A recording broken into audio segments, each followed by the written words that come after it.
ধান বাঁধার পাশে ফুলকপি আর জ্যান্ত শোল মাছ রান্না করার রেসিপি দেখুন।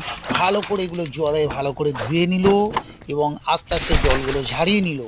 ঝাড়িয়ে নেওয়ার পর এইখান থেকে ফুলকপিগুলোকে আলাদা করে মাঝখান থেকে কেটে টুকরো টুকরো করে নিচ্ছে।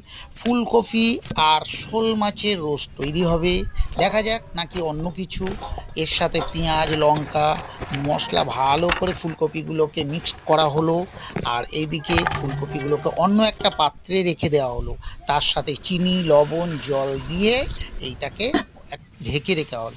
এরপর গরম ছাঁকা তেলে মাছগুলোকে ভাজা হচ্ছে। দেখুন কি সুন্দর মাছগুলো ভাজা হচ্ছে।